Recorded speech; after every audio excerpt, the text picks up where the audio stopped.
नमस्कार दोस्तों, हमारी हिंदी की चल रही सीरीज की आज ये चौथी वीडियो है। मैं आशा करता हूँ आप लोग सभी पढ़ रहे होंगे और आने वाले एग्ज़ाम्स की तैयारी कर रहे होंगे। तो आज हम शुरू करेंगे अपने ये एग्ज़ाम जो आंसर की आप लोगों के सामने है। ये 1/10/2025 को पहली शिफ्ट के आंसर की है, ये कंबाइंड पोस्ट की।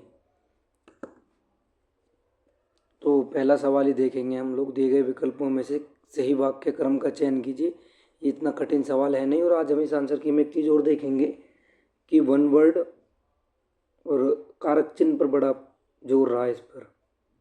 तो ज़रूरी नहीं है कि हम लोग पूरा सिलेबस पढ़ के जाएं और वो लोग 40 सवाल पूछने होते तो वो 40 तरीके के सवाल पूछे। कभी कभी एग्जामिनर सॉरी इतनी मेहनत करते ही नहीं है, 2-3 चैप्टर्स से ही 2-3 भाग से ही पूरा का पूरा पेपर सेट कर देते हैं। तो ये पहला क्रम में ही इसमें देखो बच्चे हैं, ये भी गलत हो गया। बच्चे मचा रहे हैं उधम, कोई तुक नहीं बनता। रहे हैं बच्चे मचा उधम, कोई तुक नहीं बनता। इतना कठिन था भी नहीं, लगभग सब कर देंगे इसको। दूसरा, इसमें देखो शंकर शब्द के लिए कौन सा वाक्यांश सही है। जिन बच्चों को थोड़ा बहुत भी ज्ञान होगा, शंकर का अर्थ होता है मिश्रण। जैसे हम देखते हैं पेड़ों में शंकर प्रजाति, मतलब 2 प्रजातियों को मिलाकर एक नई प्रजाति बना दी। तो बात वहीं हो रही है, भिन्न जातियों या तत्वों की बात हो रही है। बस इतना ही था ये। अब आ जाते हैं भावी शब्द के लिए उचित वाक्यांश बताओ। अब भावी का मतलब मैं अभी आने वाली आगे घटित होने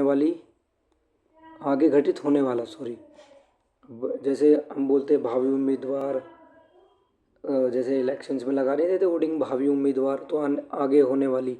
अब ये है मरने की इच्छा वाला मुमूर्षु, भय उत्पन्न करने वाला भयावह और डरावना। फूलों का मधु होता है मकरंद। बाकी अगर इनके और भी कुछ होते हैं तो आप लोग ज़रूर बताना कमेंट में। टाइपिंग करने की कला टंकण विधि, मतलब टंकण विधि तो अलग चीज़ हो जाएगी। ठीक है जी। अगला सवाल हमारा क्वेश्चन नंबर 5। जो पुरुषार्थ के अनुरूप हो पुरुष से। पैतृक का अर्थ आपको पता ही होगा, हमारा पैतृक गांव, फलाने का पैतृक घर। अब देखो इसमें कारक चिन्ह नहीं है, हम कारक चिन्ह का प्रयोग करें उचित। हम मान लेते हैं यहाँ पे रिक्त स्थान होगा। तो मोहन ने बाजार डैश पुस्तक खरीदी। तो मोहन ने बाजार से, यहाँ आएगा करण कारक। ठीक है जी। अब ये ने मोहन ने, अब देखो ने होता है कर्ता कारक जिसने क्रिया करी हो। ठीक है। में और पर होता है अधिकरण कारक, कि किताब मेज पर रखी है, मोहन घर में है। ठीक है जी। तो यहाँ पे आएगा हमारा करण कारक। क्वेश्चन नंबर 7 में यायावर शब्द के लिए उचित वाक्यांश बताइए। हमेशा घूमते रहने वाला यायावर। रूप के अनुसार इसके लिए हो जाएगा अनुरूप। जो युद्ध में स्थिर रहता हो युधिष्ठिर। युग का निर्माण करने वाला युग निर्माता।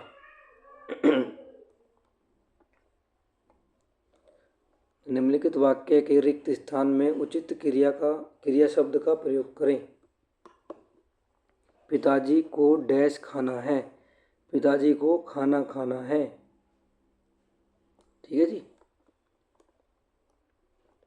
सदैव रहने वाला शाश्वत, समय ही शाश्वत है। 15% रह गई। निम्नलिखित वाक्यांश के लिए सार्थक शब्द बताइए। प्रत्यक्ष, स्पष्ट दिखाई पड़ने वाला।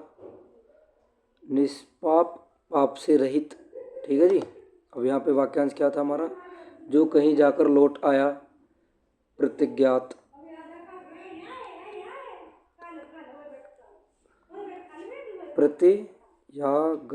प्रत्यागत सॉरी।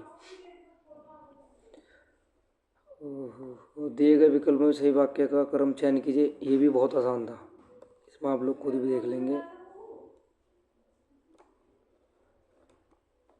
देखो दीपावली का त्यौहार दीपों का है, ये भी गलत है क्योंकि दीपावली दीपों का त्यौहार है। ये तो वैसे ही गलत हो गया, ये भी गलत हो गया। लिप्सा शब्द के लिए उपयुक्त वाक्यांश बताइए। कुछ लाभ पाने की चाह, उसे हम कहेंगे लिप्सा। अपने युग का बहुत बड़ा व्यक्ति युग पुरुष। जो बढ़ रहा है वर्धमान, ये भी वन वर्ड है। ठीक है जी।